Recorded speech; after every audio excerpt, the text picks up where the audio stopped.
મિત્રો જૂથ મને માની મમતા પ્રિયા છે તો ચેનલને સબસ્ક્રાઇબ કરી દો। ઇન ધીસ વિડીયો આજે પહેલો દિવસ હતો કે હું મારા રૂમમાં એકલી સૂતી હતી। હું ખૂબ જ વિચિત્ર અનુભવી રહી હતી, તેથી મેં તેને ફોન કર્યો અને થોડીવાર વાત કરી, પરંતુ હું આખી રાત તેની સાથે વાત કરી શકતી ન હતી। મને ઊંઘ પણ આવતી ન હતી, તેથી જ હું રૂમમાં થોડું કામ કરતી કે પછી આવી અને મારા પલંગ પર સૂઈ જતી। આ રીતે રાતના સવારે 3 વાગી ગયા હતા, પણ મારી આંખોમાં હજુ નથી ગયા હતા, મારી આંખોમાં હજુ ઊંઘ નથી હતી આવી। તેથી મારી જેઠાણીના રૂમનો દરવાજો ખુલ્લો જોયો।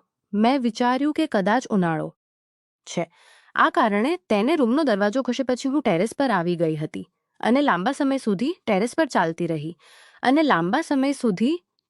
ચાલતી રહી અને મારો મોબા પરતી વખતે મારી આંખો ભારે થવા લાગી અને મને લાગ્યું કે મારે સૂઈ જવું જોઈએ। તેથી હું ટેરેસ પરથી નીચે આવી। મેં આ વખતે જોયું તો મારી જેઠાણીના રૂમનો દરવાજો બંધ હતો। આ ખૂબ જ વિચિત્ર વાત હતી। હું 1 કલાકના ટેરેસ પર ગઈ હતી। હું 1 કલાક પહેલા ટેરેસ પર ગઈ હતી ત્યારે મારી જેઠાણીના રૂમનો દરવાજો બંધ હતો। પછી મેં વિચાર્યું કે શક્ય છે કે તેઓએ હવે રૂમને બંધ કરી દીધો હોય અને કોઈ પણ રીતે મારે તેના પર વધુ ધ્યાન ન આપવું જોઈએ। રૂમનો દરવાજો ખુલ્લો હોય કે બંધ કોઈ અર્થ નથી। આથી હું રૂમમાં આવી અને સૂઈ ગઈ। સવારે 7 વાગે હું ઉઠી ગઈ હતી અને સૌથી પહેલા કિચનમાં જઈ મેં મારા માટે ચા બનાવી। ઘરમાં બીજા બધા લોકો સૂતા હતા, તેથી નાસ્તો કર્યા પછી મેં મારા રૂમની સફાઈ શરૂ કરી। મારી સાસુ સવારે 9 વાગે જાગી અને મારા સસરા હજુ પણ સૂતા જ હતા, પણ આટલા દિવસોથી હું જોતી હતી કે મારી જેઠાણી સવારે 6 વાગે ઉઠી જતી અને ઘરના બધા કામમાં વ્યસ્ત થઈ જતી। આજે તે ખૂબ જ વિચિત્ર હતું કે મારી જેઠાણી હજી સૂઈ રહી હતી। મારી સાસુએ મને ચા બનાવવા કહ્યું। મેં તેના માટે ચા બનાવી। આજે પહેલી વાર મેં કિચનમાં કોઈ કામ કર્યું હતું। મારા સાસુને મારા હાથની ચા ખૂબ પસંદ આવી।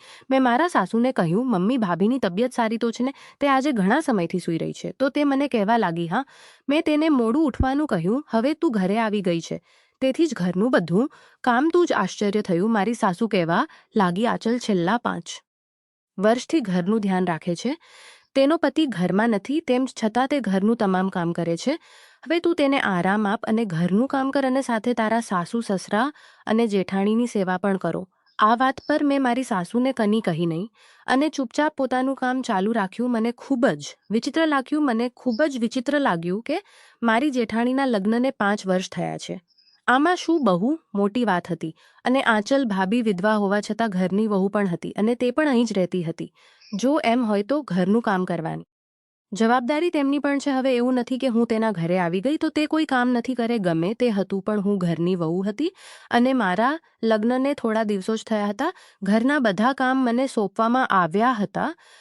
દરેકના કપડાં ધોવા, નાસ્તો, લંચ અને ડિનર, આખા ઘરની સફાઈ, દરેક વખતે વાસણો ધોવાની જવાબદારી પણ મારી હતી અને પછી બધા પોતપોતાના કપડાં ઉતારીને મને સોંપતા તેમના બધા ધોવાની જવાબદારી હવે મારી બની ગઈ હતી। ધીમે ધીમે મારા લગ્ન એક મહિનો થઈ ગયો હતો। જ્યારેથી મારા પતિ ગયા ત્યારથી મારું જીવન ઘરના કામકાજમાં ફસાઈ ગયું હતું। મારી સાસુ અને જેઠાણીએ કોઈ કામને હાથ લગાવ્યો ન હતો।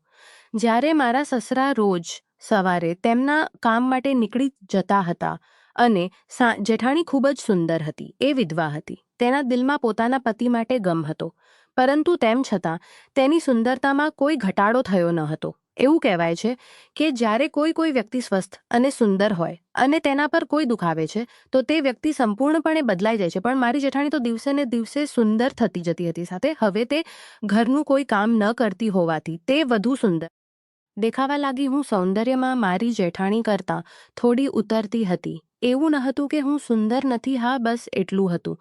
મારી જેઠાણી અને મારી સુંદરતામાં થોડો ફરક હતો। હું પોતાને કોઈથી ઓછી નથી સમજતી। મારા પતિ મને રોજ રાત્રે ફોન કરતા અને મારી સુંદરતાના વખાણ કરતા, ક્યારે થાકતા નહીં। પણ મારી સાસુ મારી સામે મારી જેઠાણીના વખાણ કરતી અને મને અપમાનિત કરવાનો પ્રયાસ કરતી રહેતી। મારી સાસુ પણ તેમના વખાણ સાંભળીને ખૂબ ખુશ થઈ જતી। મારી જેઠાણી મારી સાથે ખાનગીમાં એવું વર્તન કરતી કે જાણે તે મારી સગી બહેન હોય, પણ મારી સાસુ સામે તે આ રીતે પ્રતિક્રિયા આપતી હતી જાણે તે તેની વહુ નથી પણ તેની દીકરી છે। એકવાર મારા સાસુએ મને પરાઠા બનાવવા કહ્યું। મેં બધા માટે પરાઠા બનાવ્યા હતા।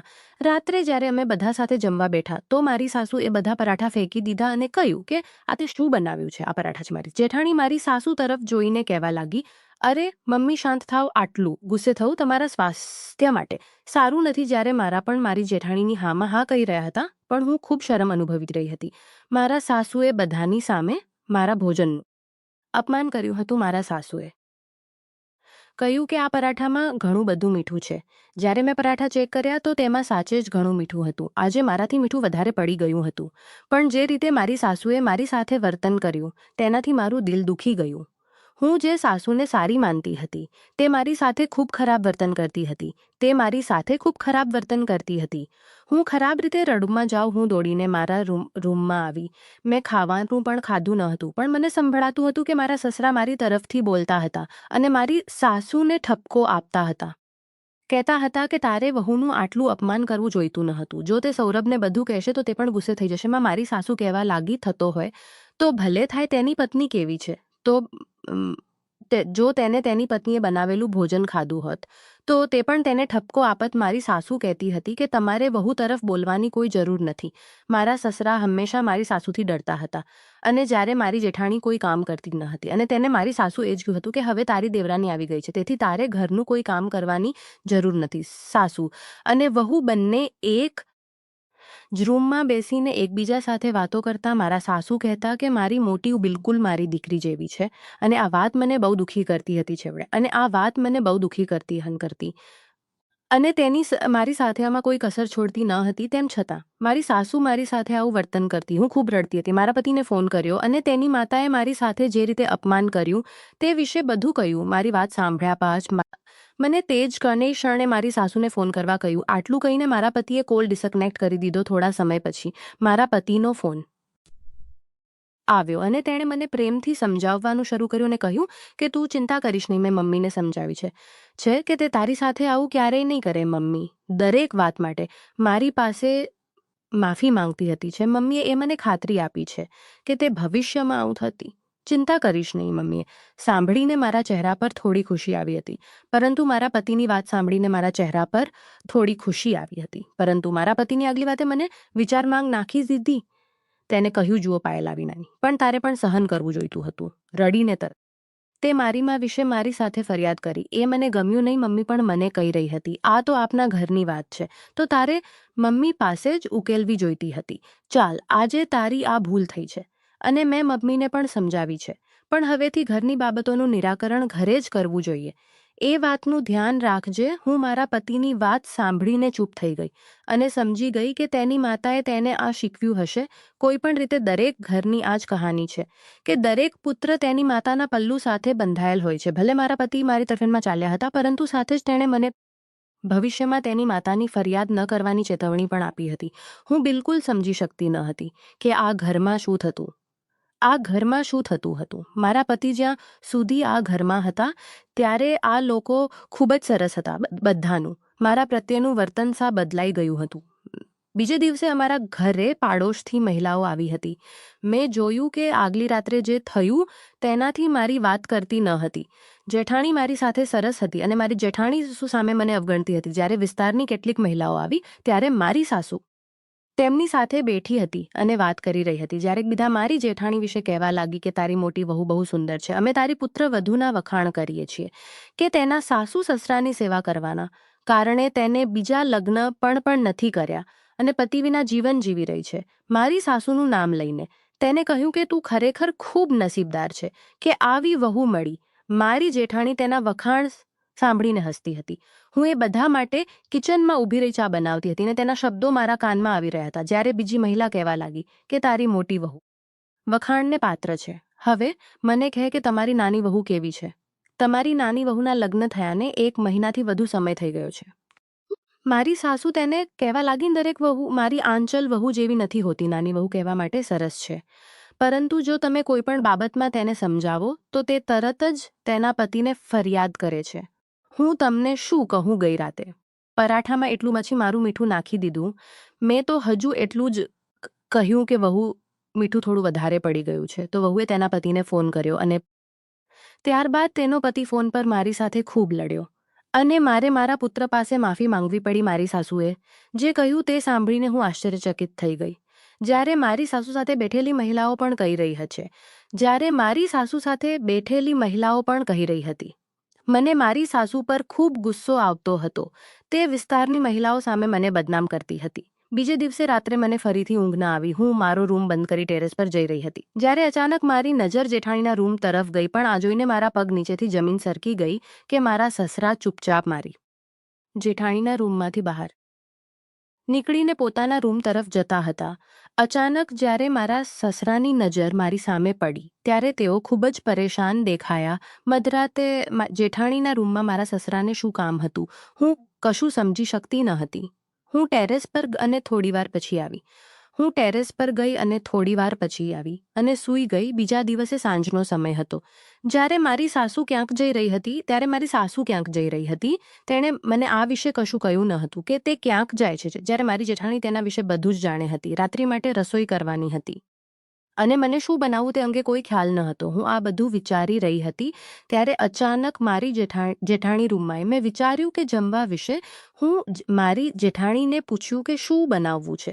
તેથી મેં મારે જમવામાં શું બનાવવું જોઈએ પહેલાં તો તે ઘણું વિચારવા લાગી અને વિચારમાં બધાને બટેટા પાલકનું શાક ખૂબ જ પસંદ છે.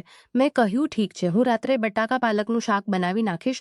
હું રસોઈમાં વ્યસ્ત હતી. સાંજે મારા સસરા ઘરે આવ્યા. હું કિચનમાં હતી અને મારી જેઠાણી આંગણામાં વાળ સુકાવતી હતી.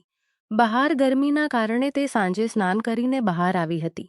જ્યારે મેં મારા સસરાને ઘરે આવતા જોયા, હું તેના માટે ચા બનાવવા કિચનમાં ગઈ અને હાથમાં ચાની ટ્રે લઈને હું મારા સસરાના રૂમ તરફ જઈ રહી હતી. ત્યારે અચાનક મારી જેઠાણી આવી અને મને રોકીને પૂછ્યું, પાયલ, તું ક્યાં જાય છે? મેં કહ્યું, ભાભી, હું પાપાજીને ચા આપવા જાઉં છું. પછી અને કહ્યું કે પાપાજીને ચા હું આપી દઈશ, તું જમવાનું બનાવી લે. અને તે તરત જ મારા હાથમાંથી ચાની ટ્રે લઈને મારા સસરાના રૂમમાં ગઈ. મેં જોયું કે મારી ભાભીના વાળ ખોલા હતા. તેણીએ મેકઅપ પણ કર્યો હતો અને માથા પર પલ્લુ વગરની તે ચા લઈને સસરાના રૂમમાં ગઈ હતી. ત્યારે મને લાગ્યું કે આ બંને વચ્ચે કંઈક ખોટું છે. હું સમજી શકતી ન હતી કે આ બંને વચ્ચે શું ચાલી રહ્યું છે. હું ભોજન બનાવવા કિચનમાં ચાલી ગઈ હતી, પણ મારું ધ્યાન વારંવાર મારા સસરાના રૂમ તરફ જતું હતું. મારી જેઠાણી ઘણા સમય પછી તો મારા સસરાન રૂમિયો ખાઈ ઉલટી બહાર આવી રાત્રે. જ્યારે અમે જમવા બેઠા તો મારી સાસુ એક કોળિયો કે અચાનક તેને શું થઈ ગયું. મારી જેઠાણી એ ઝડપથી દવા લાવીને તેને ખવડાવી. થોડા સમય પછી મારી સાસુ સારી થઈ ગઈ. તે ફરીથી મારી સામે બૂમો પાડવા લાગી અને કહ્યું, તને કોણે કહ્યું પાલક બટેટાનું શાક બનાવવાનું? મેં કહ્યું હતું. મારી સાસુ કહેવા લાગી, તને આંચલે પાલક બટેટાનું શાક બનાવવા કહ્યું હતું તો તારે મેથી નાખવાની શું જરૂર હતી? મને મેથી ખૂબ જ એલર્જી છે. મને જેઠાણી તરફ જોયું અને તેમને પૂછ્યું, ભાભી, તમે મને કેમ ન કહ્યું કે મમ્મીને મેથીની એલર્જી છે? જો મને ખબર હોત તો મેં ક્યારેય શાકમાં મેથી ન નાખી હોત. મારી જેઠાણી કહેવા લાગી કે મેં તને કહ્યું હતું, તને યાદ છે મેં તને કહ્યું હતું કે બટાકા પાલકનું શાક બનાવ, પણ એમાં મેથી ના નાખતી, મમ્મીને એની એલર્જી છે. આ કહેતા સમયે મારી જેઠાણી આંખો નીચી થઈ જાય છે. આ કહેતા સમયે મારી જેઠાણી આંખો નીચી કરી ગઈ હતી. મતલબ તે એકદમ ખોટું બોલી રહી હતી. આ માટે મારી સાસુએ મને ઠપકરતી નથી. મારા સસરા ફરીથી મારો પક્ષ લેતા હતા, પણ મારી સાસુ કોઈ કામ બરક્ષ લેતા હતા અને પછી તેને ચૂપચાપ ખાવાનું ચાલુ રાખ્યું. હું મારા રૂમમાં આવીને રડી પડી. મેં મારી માતાને આ વિશે કહ્યું તો મારી માં કહેવા લાગી કે જુઓ પાયલ, દરેક છોકરીને સાસરે ગયા પછી આવી મુશ્કેલીઓનો સામનો કરવો પડે છે. એટલા માટે તું પણ તારા ઘરમાં મૌન રહીને ખુશ રહે અને તારા સાસરિયાઓની સેવા કર. મારી વાત સાંભળનાર કોઈ ન હતું, પણ મને કે મારી જેઠાણી અને મારા સસરા વચ્ચે કંઈક ખોટું છે અને મારા હૃદયમાં જે શક હતો તેની આગલી રાત્રે પુષ્ટિ થઈ. હવે મારી આદત બની ગઈ હતી કે થોડીવાર માટે ટેરેસ પર ગયા સિવાય મને ઊંઘ ન આવતી, કારણ કે મારો રૂમ નાનો હતો અને ભારે ગરમીને કારણે મને મારા રૂમમાં ઘૂંટણ થતી હતી. તેથી જ હું ટેરેસ પર જતી અને થોડો સમય સારું લાગ્યા પછી હું નીચે આવી જતી. આજે રાત્રે જ્યારે હું મારા રૂમમાં ગઈ ત્યારે મને મારી જેઠાણીના રૂમમાંથી મારા સસરાને બોલતા સાંભળ્યા. રૂમનો દરવાજો બંધ હતો પણ થોડી બારી ખુલ્લી હતી. હું બારીમાંથી એ લોકોને સાંભળવાનો પ્રયત્ન કરી રહી હતી. મારી લોકોના સસરા એકબીજા સાથે ખૂબ પ્રેમથી વાત કરતા હતા. તે લોકોના શબ્દો સાંભળી મારા કાન ચોંટી ગયા. સાથે સાથે મારા સસરાએ એમ પણ કહ્યું કે આજે તે પાયલ સાથે ઘણું ખોટું કર્યું છે. મારી જેઠાણી મારા સસરાને કહેવા લાગી કે મેં તેમની સાથે કંઈ ખોટું કર્યું નથી. તમે જ કહ્યું હતું કે તેણીએ તમને મારા રૂમમાં આવતા જોયા છે. મેં તેને દરરોજ રાત્રે ટેરેસ પર જતા જોઈ છે. ઠંડા પવનને એક બીજને મળીએ છીએ. તે દિવસે તેને તમને મારા રૂમમાંથી જતા જોયા, પણ જો કોઈ દિવસ તેને અમારા બંને વિશે સત્ય ખબર પડે તો તે આ વાત મમ્મીને કહી શકે છે. આ રીતે અમારા બંનેનું શું થશે? તે પછી મારા સસરા થોડા નર્વસ હતા. મારી જેઠાણી કવાબનેનું શું થશે? મારી કહેવા લાગી કે પાયલ ખતરનાક ચીજ છે. અમારા વિશે ઘરે કોઈપણને ખબર નથી, ફક્ત તે એક જ છે. તેથી તેના માટે ઘર છોડવું ખૂબ મહત્વપૂર્ણ છે. સૌરવ કેનેડા ગયો છે. હું ઈચ્છું છું કે આ પણ સૌરવ સાથે કેનેડા જાય અને તેથી જ હું તમારી પત્ની સાથે લડાઈ કરાવું છું. તે દિવસે પણ મેં ભોજનમાં મીઠું નાખી દીધું હતું અને કાલે પણ મેં જ તેને પાલકનું શાક બનાવવાનું કહ્યું, કારણ કે મને ખબર હતી કે બટેટા પાલકના શાકમાં મેથી નાખવામાં આવે છે અને તમારી પતનાળીને મેથી જતી રહે તો મારી મુશ્કેલી ઓછી થઈ જશે. મારી જેઠાણી અને સસરાની વાત સાંભળીને હું ચોંકી ગઈ. આ બંને વચ્ચે કંઈક ચાલી રહ્યું હતું. હવે મેં નક્કી કરી લીધું હતું કે હું મારી જેઠાણી અને સસરાનો રાજ ખોલીને જ રહીશ. આ સમયે હું મારી જેઠાણી અને સસરાને રંગે હાથે પકડાવવા મારા સાસુના રૂમમાં ગઈ હતી, પણ તે ઊંડી ઊંઘમાં સૂતી હતી. મેં વિચાર્યું કે હું મારી સાસુને જગાડીશ અને તેમને તેમની વચ્ચેની મુલાકાત વિશે ખબર પડે અને તેમને પણ ખબર પડે કે આખરે તેમની મોટી વહુનું અફેર તેના જ સાથે હતી. હું તરત જ મારા સાસુની નજીક ગઈ અને તેને જગાડવાનો પ્રયાસ કર્યો. મેં મારી સાસુને ખૂબ જગાડી, પરંતુ તે એટલી ઊંડી ઊંઘમાં હતી કે તેને કોઈ વાતની પરેશાની ન હતી. હું ખૂબ જ પરેશાન હતી કે હવે મારે શું કરવું જોઈએ. જો મારા સસરા રૂમમાં આવ્યા હોત તો હું મોટી મુશ્કેલીમાં મુકાઈ જાત. તેથી હું મારા રૂમમાં ગઈ અને સૂઈ ગઈ. મારી જેઠાણી અને સસરા વિશે વિચારીને મને આખી રાત ઊંઘ ન આવી. પણ વિચિત્ર વાત એ હતી કે આટલી ગાઢ નિંદ્રામાં મારી સાસુ કેવી રીતે સૂઈ શકે? હું વહેલી જાગી ગઈ અને મારા ઘરના કામમાં વ્યસ્ત થઈ ગઈ. મેં વોશિંગ મશીન લગાવ્યું હતું. મારી સાસુની હળવા રંગની સાડી હતી, જે મેં કોઈ રંગીન કપડું નાખ્યું ન હતું, કારણ કે મારી સાસુની સાડી બગડી શકે છે. અને હું મશીન ચાલુ છોડીને મારા કામમાં વ્યસ્ત થઈ ગઈ. નજીક પહોંચી ત્યારે વોશિંગ મશીનની અંદર રંગબેરંગી કપડાં પડેલા જોઈને હું ચોંકી ગઈ હતી અને મારી સાસુ પણ ત્યાં આવી ગઈ હતી અને જોરથી બોલતી હતી અને મારી સાસુ પણ ત્યાં હતી. પણ મને યાદ હતું કે સાડી મેં પહેલાં ધોવા માટે નાખી હતી અને તેની સાથે બીજું કોઈ કાપડ પણ મૂક્યું ન હતું. આજે પણ મારી સાસુએ મને બહુ ખોટી વાતો કહી, પણ આજે મેં તેની બધી વાત સહન કરી, કારણ કે હું સમજી ગઈ કે મારી સાથે આવું કોણે કર્યું છે. મારી જેઠાણી મને ઘરની બહાર કાઢવા માંગે છે, જેથી તેનો રાજ કોઈની સામે ના આવે. આ અંગે મેં તારા પિતા અને તારી ભાભીનું અફેર છે. બંને અડધી રાત્રે એકબીજા સાથે મળે છે. તમારા પિતા ભાભીના રૂમમાં જાય છે અને બંને ખબર નહીં રૂમની અંદર શું કરે છે. મારા પતિએ ફોન પર જ મને ખૂબ ઠપકો આપ્યો. તેવા પર વિશ્વાસ કરી શક્યા નહીં અને તે કહેતા હતા કે પહેલાં તું મારી માતાની ફરિયાદ કરતી હતી અને હવે મારા પિતા અને ભાભીની પણ ફરિયાદ કરે છે. છેવટે તારે શું જોઈએ છે? મેં મારા પતિને કહ્યું કે તારી ભાભી ઈચ્છે છે કે હું તારી માતાની નજરમાં પડી જાઉં, તેથી તે મને હેરાન કરે છે, જેથી હું અહીંથી જતી રહું. મારી વાત સાંભળીને મારા પતિએ ફોન કાપી નાખ્યો હતો. હું સમજી શકતી ન હતી કે મારે શું કરવું. મેં નક્કી કરી લીધું હતું કે મારે રાત્રે સાવધાન રહેવું પડશે. મને રાત્રે સૂવું નથી અને મારે મારી જેઠાણી અને મારા સસરા પર નજીકથી નજર રાખવી પડશે. કેનેડામાં મારા પતિના રોકાણના 2 મહિના પૂર્ણ થવા આવ્યા હતા. હવે તેને 1 મહિના માટે અમારા ઘરે આવવાનું હતું. હું ઈચ્છતી હતી કે મારા પતિની સાથે જ આ લોકોનું સત્ય જાહેર થાય, તેથી મેં 2 દિવસ સુધી બધું સહન કર્યું અને સંપૂર્ણપણે ચૂપ રહી. મારા પતિ ઘરે આવ્યા હતા, પરંતુ મારા પતિ મારાથી નારાજ હતા. મેં ખૂબ જ મુશ્કેલીથી તેને સમજાવ્યા અને મારા પતિના ઘરે આવતાની સાથે જ મારી સાસુએ તેને મારી ઘણી ખંગી નહીં અને તેને મારી ઘણી ખામીઓ જણાવી અને તેને એમ પણ કહ્યું હતું કે તારી પત્નીના આવવાથી અમારા ઘરની શાંતિ અને સુખ સમાપ્ત થઈ ગયું છે. તો જતી વખતે તેને કેનેડા સાથે લઈ જજે. મારા પતિની નજરમાં સારા બનવા માટે મેં મારી સાસુને કહ્યું, મમ્મી, હું આજ પછી આવી કોઈ ભૂલ નહીં કરું. મારા કારણે તમને કોઈ તકલીફ નહીં પડે. મારી સાસુ મારાથી ગુસ્સે હતી, પરંતુ તે દિવસે તેનો મૂડ થોડો સુધરી ગયો હતો. મારા પતિને પણ એ વાત ગમી કે મેં મારી સાસુ પાસે માફી માંગી. મારા માટે આ કરવું જરૂરી હતું, કારણ કે મારા સસરા અને જેઠાણી સે હું સવારના સમયે સફાઈ કરી રહી હતી અને મેં કચરો ફેંકવા માટે ડસ્ટબિન ખોલ્યું કે તેની અંદર એક દવાનું રેપર હતું.